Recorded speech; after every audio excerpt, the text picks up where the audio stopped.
شعبان لو آیا یہ ہے آقا کا مہینہ، شعبان لو آیا یہ ہے آقا کا مہینہ، آقا کا مہینہ، آقا کا مہینہ۔ الحمدللہ رب العالمین والصلاة والسلام علی خاتم النبیین، اما بعد فاعوذ باللہ من الشیطان الرجیم، بسم اللہ الرحمن الرحیم۔ الصلاة والسلام علیک یا رسول اللہ وعلی آلک واصحابک یا حبیب اللہ، الصلاة والسلام علیک یا نبی اللہ وعلی آلک واصحابک یا نور اللہ۔ ایف جی این چینل کے ناظرین، ایک بار پھر شعبان المعظم کی مبارک گھڑیوں میں شعبان المعظم کی عبادتوں کے متعلق ذکر کرنے کے لیے اپنا پروگرام فیضان شعبان لے کر حاضر ہیں۔ آج بھی انشاءاللہ الکریم ایک بڑی پیاری عبادت جو شعبان المعظم میں خصوصیت کے ساتھ کرنا چاہیے، اس کا ذکر آپ کے سامنے کریں گے۔ اس عبادت کے کیا فضائل ہیں، کیا برکتیں ہیں، وہ عبادت اللہ تبارک و تعالیٰ کو کتنی پسند ہے، اور بھی بہت کچھ انشاءاللہ اس پروگرام میں، اس ایپیسوڈ میں ہم آپ کے سامنے بیان کریں گے۔ آئیے پہلے درود پاک کی ایک فضیلت سنتے ہیں۔ نبی آخر الزماں شہنشاہ کون و مکا صلی اللہ علیہ وسلم نے فرمایا، جو مجھ پر ایک بار درود پاک پڑھیں اللہ پاک اس پر 10 رحمتیں نازل فرماتا ہے۔ صلو علی الحبیب صلی اللہ علی محمد صلی اللہ علیہ وسلم۔ آج جس عبادت کا ہم اپنے اس پروگرام میں ذکر کریں گے وہ ہیں توبہ و استغفار۔ اللہ کی بارگاہ میں اپنے گناہوں سے توبہ کرنا، استغفار کرنا، اس کا ہم ذکر سنیں گے۔ اچھا، یہ ایک سوال ہے کہ اس ماہ میں بطور خاص ہم کیوں ذکر کر رہے ہیں کہ شعبان المعظم میں توبہ و استغفار کرنا چاہیے؟ اس کی حکمت ایف جی این چینل کے ناظرین یہ ہے کہ ماہ شعبان جتنا باعظمت مہینہ ہے اتنا ہی نازک مہینہ بھی ہے۔ اللہ پاک کے آخری نبی رسول ہاشمی صلی اللہ علیہ وسلم نے فرمایا، ماہ شعبان یہ وہ مہینہ ہے جس سے لوگ غافل ہیں، حالانکہ اس مہینے میں لوگوں کے اعمال اللہ رب العالمین جل جلالہ کی بارگاہ میں پیش کیے جاتے ہیں۔ نامہ اعمال اللہ کی بارگاہ میں اسی ماہ میں حاضر کیے جاتے ہیں۔ تو یہ مہینہ جہاں عظمت رکھتا ہے وہی نزاکت بھی رکھتا ہے۔ اس مہینے میں ملک الموت علیہ السلام کو ان سب کی فہرست دی جاتی ہے، ان لوگوں کے نام دیے جاتے ہیں جن کی آئندہ سال روح قبض کی جائے گی۔ اسی ماہ مبارک کی 15ویں شب کے متعلق احادیث مبارکہ میں ہے کہ اللہ پاک اس رات، یعنی جو 15 شعبان کی رات ہے، بنو کلب کی بکریوں کے بالوں کے برابر لوگوں کی مغفرت فرما کر انہیں جہنم سے آزاد فرما دیتا ہے۔ اب یہ بنو کلب ایک بکری، اس میں نہ جانے کتنے بال ہوتے ہیں، اور بنی کلب ایک قبیلہ تھا جو اہل عرب میں سب سے زیادہ بکریاں پالا کرتا تھا، اس کے پاس سب سے زیادہ بکریاں تھی۔ تو اب اس کے پاس میں جو بکریاں ہیں، اس قبیلے والوں کے پاس ان بکریوں میں نہ جانے کتنے بال ہوں گے۔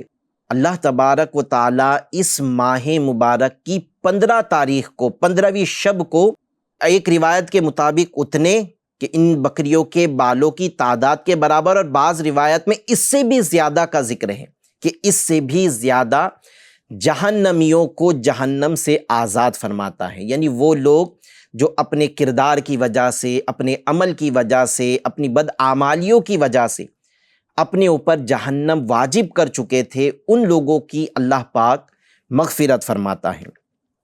ایف جی این چینل کے ناظرین، اتنے سارے لوگ جہنم سے آزادی پائیں گے، لیکن کچھ بد نصیب وہ ہیں جو اس ماہ بھی، اور اس ماہ کی 15ویں شب کو بھی اللہ پاک سے اپنی مغفرت نہیں کروا سکیں گے۔ انشاءاللہ عز و جل ہم پورا ایک الگ ایپیسوڈ ان کے نام سے کریں گے، ان لوگوں کے لیے بھی کریں گے جو اس رات بخشے نہیں جائیں گے، یعنی ان کا ذکر آپ کے سامنے کیا جائے گا جو اس رات اللہ تبارک و تعالیٰ کی مغفرت سے محروم رہیں گے۔ خیر، آج کے ٹاپک تو ہیں کہ توبہ و استغفار. تو ہمیں توبہ و استغفار کیوں کرنا چاہیے، اس کی یہ تیسری حکمت بیان ہوئی کہ 15ویں شب کو اللہ تبارک و تعالیٰ بے حساب یعنی بنی کلب کی بکریوں کے بالوں سے بھی زیادہ جہنمیوں کو جہنم سے آزاد فرمائے گا. تو چونکہ شعبان المعظم اتنی کثرت کے ساتھ لوگ مغفرت پائیں گے، اس لیے تلقین کی گئی ہے کہ شعبان المعظم میں کثرت کے ساتھ توبہ و استغفار کیا جائے. ہو سکتا ہے کہ ہم جب اپنے گناہوں سے شرمندہ ہو کر پوری لگن کے ساتھ جھولی پھیلائے بارگاہ الہی میں مغفرت کی بھیک مانگ رہے ہو تو اللہ تبارک و تعالیٰ کی رحمت جوش میں آئے اور اس مبارک مہینے میں بخشے جانے والوں کی فہرست میں ہمارا نام بھی شامل کر دیا جائے. اس لیے ہمیں چاہیے کہ اس موقع کو جو وقت ابھی مل رہا ہے اس کو غنیمت جانیں، اس سے فائدہ اٹھائیں اور رو رو کر گڑ گڑا کر بڑی عاجزی و انکساری کے ساتھ اپنے رب کی بارگاہ میں توبہ و استغفار کرے، مغفرت و بخشش کی دعا کرتا رہے، سوال کرتا رہے، گناہوں کی معافی مانگتا رہے. وہ گناہ جو کیے یاد ہیں، جو جان بوجھ کر کیے ان کی بھی معافی مانگے، جو یاد نہیں بھول گئے، جو انجانے میں کیے ان گناہوں کی بھی معافی مانگتا رہے. اب معافی مانگنے کے لیے کیا کلمات کہے جائے وہ بھی انشاءاللہ آپ کو آج کے سلسلے میں ہم بیان کریں گے. لیکن اس سے پہلے یہ یاد رہے کہ استغفار شعبان ہی کے ساتھ خاص نہیں، بلکہ استغفار ہماری مستقل عبادت ہونی چاہیے. یعنی ہم ہر وقت اللہ تبارک و تعالیٰ کی بارگاہ میں توبہ و استغفار کرتے رہیں. اللہ پاک کے حبیب دلوں کے طبیب صلی اللہ علیہ وسلم نے فرمایا، بے شک لوہے کی طرح دلوں کو بھی زنگ لگ جاتا ہے، پھر اس کی صفائی استغفار سے ہوتی ہے.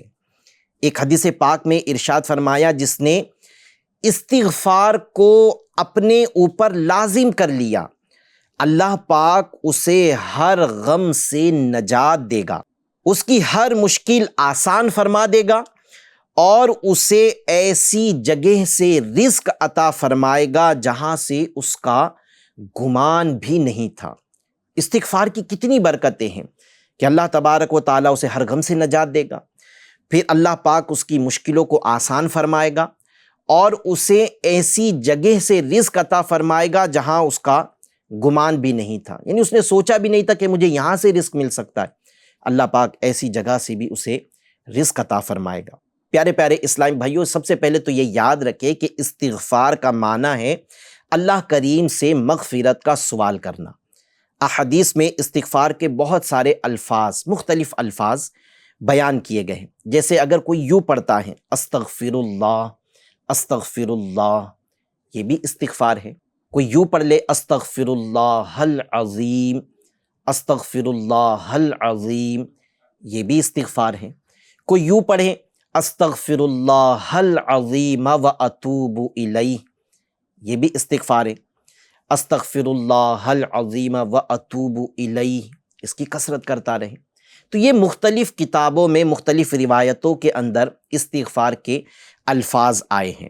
اس کے علاوہ اگر ہم اپنی مادری زبان میں یوں دعا کریں، یا اللہ مجھے معاف فرما دے، یا اللہ میری خطائیں بخش دے، یا اللہ میرے گناہ بخش دے، یا اللہ میری مغفرت فرما دے، تو یہ بھی استغفار کے الفاظ ہیں. یعنی اس طرح بھی اگر میں نے جیسے جو عربی صیغوں کے ساتھ استغفار آپ کے سامنے بیان کیا، اگر ہم اس طرح استغفار نہیں کر پاتے، ہمیں یہ تلفظ ادا نہیں کر سکیں گے، تو ہم اپنی مادری زبان میں اللہ کریم کی بارگاہ میں توبہ و رجوع کرتے رہیں. الحمدللہ اللہ پاک نے استغفار میں بڑی طاقت رکھی ہے. ایک مرتبہ امام حسن بصری رحمۃ اللہ علیہ کے پاس ایک شخص آیا اور بارش نہ ہونے کی شکایت کی، تو آپ نے اس سے فرمایا کہ استغفار کرو، بارش ہوگی. دوسرا شخص آیا، اس نے تنگ دستی کی شکایت کی، آپ نے اسے بھی فرمایا استغفار کرو، تمہاری تنگ دستی دور ہو جائے گی. تھوڑی دیر کے بعد تیسرا شخص آیا، اس نے حصول اولاد کے لیے عرض کیا کہ میں بے اولاد ہوں، مجھے اولاد نہیں ہے، آپ دعا فرما دیں. آپ نے فرمایا استغفار کرو. کچھ ہی دیر گزری تھی کہ چوتھا شخص آیا، اس نے پیداوار کی کمی کی شکایت کی۔ کسان ہوگا، کھیتی کی ہوگی، لیکن پیداوار اس میں کم ہوئی، اس کی شکایت کی، تو آپ نے اس سے بھی فرمایا کہ استغفار کرو، یعنی اسے بھی استغفار کا حکم دیا۔ حضرت ربیع بن صبیح رحمۃ اللہ علیہ اس محفل میں حاضر تھے جس محفل میں لوگ آ کر اپنا مسئلہ بیان کرتے اور امام حسن بصری سب کو استغفار کی تلقین فرماتے۔ اس محفل میں آپ بھی حاضر تھے۔ لوگوں کے جانے کے بعد انہوں نے عرض کیا، عالی جاں چند لوگ آئے، سب نے الگ الگ حاجتیں عرض کی، مگر آپ نے سب کو وظیفہ ایک ہی دیا، اس کی کیا وجہ ہے؟ اس کے جواب میں امام حسن بصری رحمۃ اللہ علیہ نے پارہ 29، پارہ 29 سورۃ النوح کی آیت نمبر 10، 11 اور 12 یعنی 3 آیات آپ نے تلاوت فرمائی۔ چنانچہ ارشاد ہوتا ہے، ان آیات کا ترجمہ کنز الایمان یہ ہے، یعنی آپ نے جو آیات پڑھی اس کا مطلب یہ ہے، اپنے رب سے معافی مانگو، بے شک وہ بڑا معاف فرمانے والا ہے، تم پر شراٹے کا میہ یعنی موسلا دھار بارش بھیجے گا، اور مال اور بیٹوں سے تمہاری مدد کرے گا، اور تمہارے لیے باغ بنا دے گا، اور تمہارے لیے نہریں بنائے گا۔ تو آپ نے بطور حوالہ قرآن کی یہ آیات پیش کی کہ میں نے کیوں سب کو، مختلف مسائل تھے لیکن میں نے کیوں سب کو استغفار کا حکم دیا۔ وہی بات جو اس سے پہلے بطور تمہید یہ بیان ہوئی کہ استغفار سے روزی میں برکت بھی ہوتی ہے، غم سے نجات بھی ملتی ہے، بلکہ وہ جو تمہید کے طور پر بات بیان کی گئی تھی وہ بھی حدیث تھی، کہ حدیث میں آیا ہے کہ جو استغفار کو لازم کر لے گا اللہ پاک اسے غموں سے نجات دے گا، اس کی مشکلیں آسان کرے گا، اور اسے ایسی جگہ سے رزق عطا فرمائے گا جہاں سے اس کا گمان بھی نہیں تھا۔ اور قرآن کی یہ آیت بھی اس بات پر دلالت کرتی ہے کہ استغفار کرنے والوں کو اللہ تبارک و تعالیٰ کیا کیا عطا فرمائے گا، اس پر بارش برسائے گا، مال بھی دے گا، بیٹے بھی انہیں عطا فرمائے گا، مال اور بیٹوں کے ذریعے اس کی مدد کی جائے گی، اور فرمایا کہ تمہارے لیے باغ بنا دے گا اور تمہارے لیے نہریں بنائے گا۔ برکت کیا ہے؟ اتنی ساری۔ عمل کیا ہے؟ صرف استغفار کی کثرت، توبہ و استغفار کرتے رہیں۔ میں استغفار کی مزید کچھ واقعات استغفار کرنے والوں کے لیے آپ کے سامنے بیان کرتا ہوں کہ اللہ تبارک و تعالیٰ ان پر کیسا کرم فرماتا ہے جو اللہ کے حضور سچی توبہ کرتے ہیں۔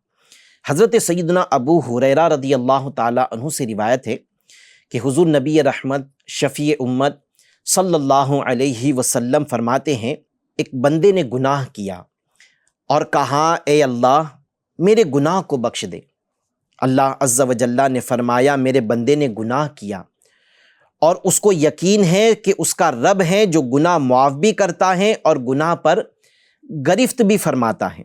پھر دوبارہ وہ بندہ گناہ کرتا ہے اور کہتا ہے، اے میرے رب میرا گناہ معاف کر دے۔ اللہ تعالیٰ پھر ارشاد فرماتا ہے کہ میرے بندے نے گناہ کیا ہے اور اس کو یقین ہے کہ اس کا رب ہے جو گناہ معاف بھی فرماتا ہے اور گناہ پر گرفت بھی فرماتا ہے۔ وہ بندہ پھر گناہ کر کے اللہ کی بارگاہ میں عرض کرتا ہے، اے میرے رب میرا گناہ معاف فرما دے۔ اللہ تعالیٰ فرماتا ہے، میرے بندے نے گناہ کیا ہے، اس کو یقین ہے کہ اس کا رب ہے جو گناہ معاف بھی کرتا ہے اور گناہ پر مواخذہ یعنی پکڑ بھی فرماتا ہے۔ اللہ فرماتا ہے کہ تو جو چاہے کر، میں نے تیری مغفرت فرما دی۔ FGN چینل کے ناظرین خبردار، حدیث پاک کے آخری الفاظ کہ تو جو چاہے کر، میں نے تیری مغفرت فرما دی، اس سے ہرگز کوئی اس غلط فہمی میں نہ پڑے کہ توبہ کے بعد سابقہ گناہوں کی معافی کے ساتھ ساتھ آئندہ گناہ کرنے کی بھی اجازت مل گئی۔ علامہ ابن حجر عسقلانی رحمۃ اللہ علیہ فرماتے ہیں، اس کا مطلب یہ ہے کہ تو جب بھی گناہ کے بعد توبہ کرے گا میں تجھے معاف کر دوں گا، لہٰذا جانے انجانے میں اگر کوئی گناہ سرزد ہو جائے تو فوراً توبہ کرنی چاہیے، کیونکہ زندگی کا کوئی بھروسہ نہیں۔ پیارے پیارے اسلامی بھائیوں، FGN چینل کے ناظرین، گناہوں کا انجام ہلاکت و رسوائی کے سوا کچھ نہیں، گناہ میں کوئی خیر نہیں۔ لہٰذا اس سے پہلے کہ پیام اجل آن پہنچے اور ہم اپنے رشتہ داروں، اپنے قریبیوں کو چھوڑ کر دنیا کی رونقوں سے منہ موڑ کر قبر کے ہولناک اور تاریک گڑھے میں ہزاروں مردوں کے ساتھ ان کے درمیان جا پڑے، ہمیں چاہیے کہ ان گناہوں سے چھٹکارے کی کوئی تدبیر کرے، کل نہیں، آج نہیں، بلکہ ابھی، اور توبہ و استغفار کا معمول بنائے۔ اس کے لیے ضروری ہے کہ جب کوئی گناہ ہو جائے فوراً توبہ کر لیں۔ ہم انسان ہیں، بتقاضۂ بشریت ہم سے اگر گناہ سرزد ہو جائے تو توبہ کرنے میں ٹال مٹول نہ کرے، فوراً توبہ کر لیجیے۔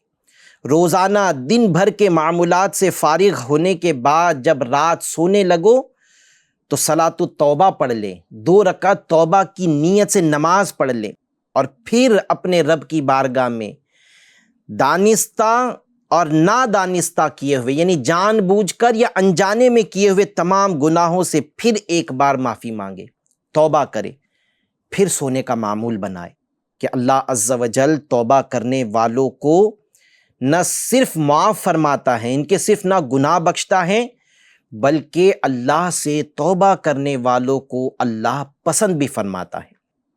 اللہ تبارک و تعالیٰ قرآن پاک پارہ 2 سورۃ البقرہ کی آیت نمبر 222 میں اللہ پاک خود فرماتا ہے، ان اللہ یحب التوابین و یحب المتطہرین، یعنی اللہ پسند رکھتا ہے بہت توبہ کرنے والوں کو اور ستھروں کو بھی پسند فرماتا ہے۔ توبہ کرنے والا اللہ کا محبوب ہے، جیسا کہ قرآن نے بھی بیان فرمایا، اللہ پسند رکھتا ہے توبہ کرنے والوں کو۔ نبی کریم صلی اللہ علیہ وسلم نے بھی فرمایا کہ توبہ کرنے والا اللہ کا محبوب ہے، اور گناہ سے توبہ کرنے والا ایسا ہی ہے گویا اس نے گناہ کیا ہی نہیں۔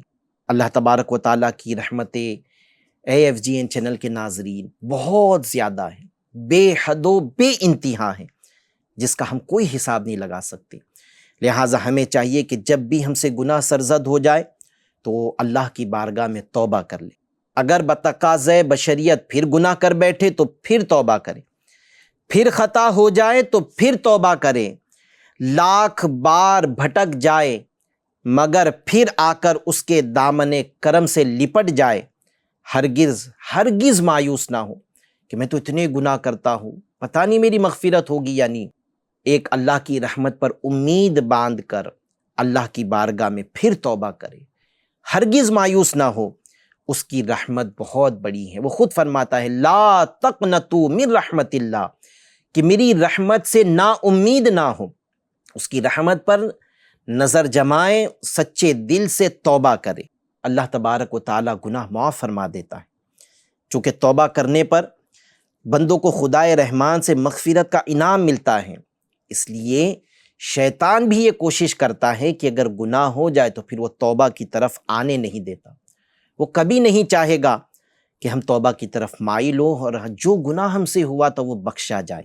اس لیے میرے FGN چینل کے ناظرین، ہمیں چاہیے کہ ہم شیطان کے مکر، اس کے فریب میں نہ آئے، بلکہ اللہ کی رحمت پر امید جمائے اور اس کے حضور گناہ ہو جائے تو توبہ کرے۔ وہ بڑا کریم ہے، بڑا رحیم ہے، جب اس سے توبہ کی جاتی ہے تو اللہ پاک معاف فرما دیتا ہے۔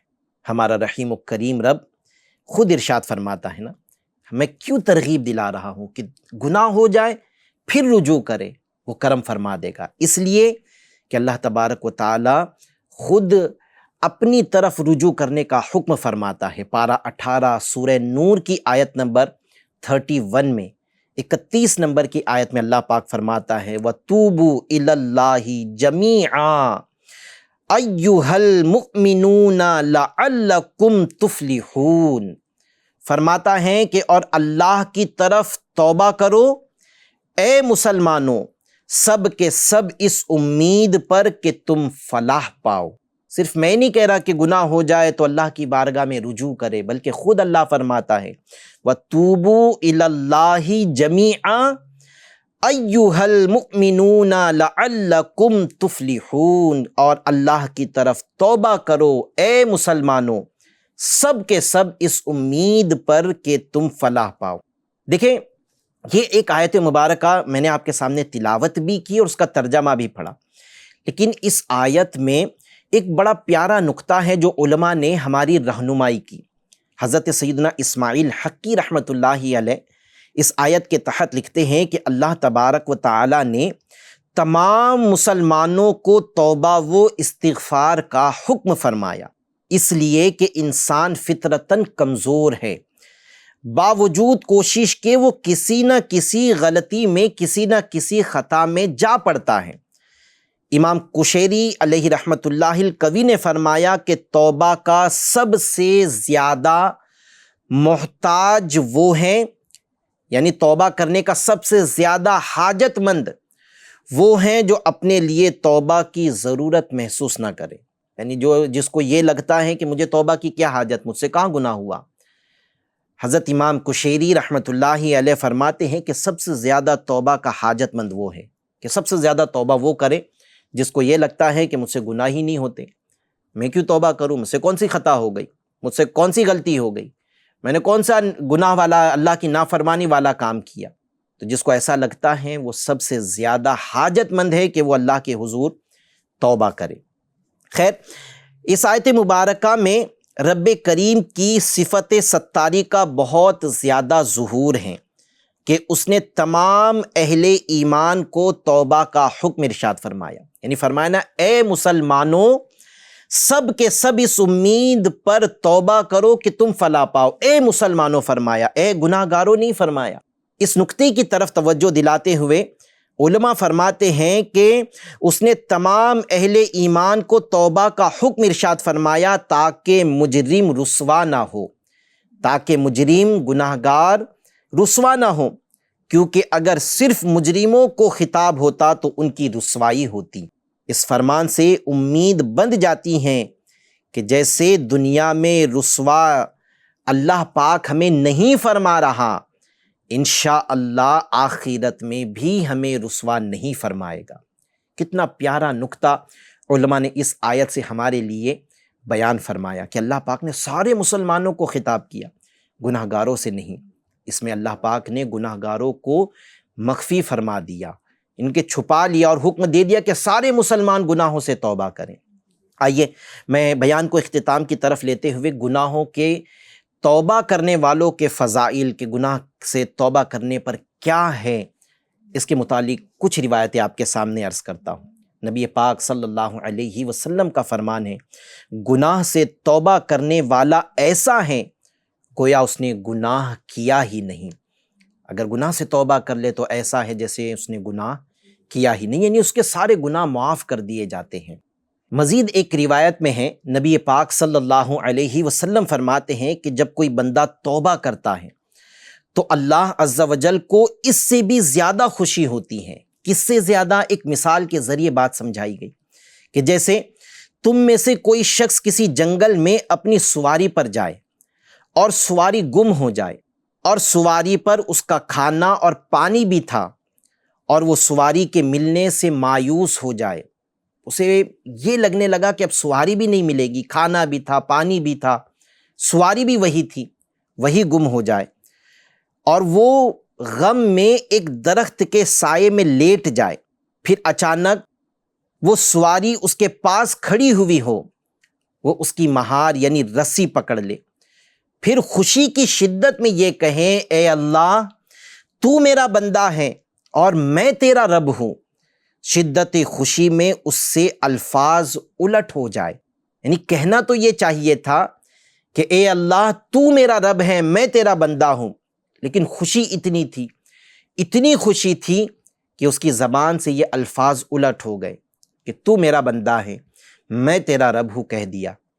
تو اس کی خوشی کا عالم بیان کیا جا رہا ہے کہ ایسا شخص جب پریشانی میں ہے اور اس کی پریشانی اس طرح دور کر دی جائے تو اسے کیسی خوشی ہوگی۔ تو جب بندہ اللہ کے حضور توبہ کرتا ہے تو اللہ کو اس سے زیادہ خوشی حاصل ہوتی ہے کہ میرے بندے نے توبہ کی ہے۔ میرے FGN چینل کے ناظرین، یہ توبہ کرنے والوں کے فضائل ہیں۔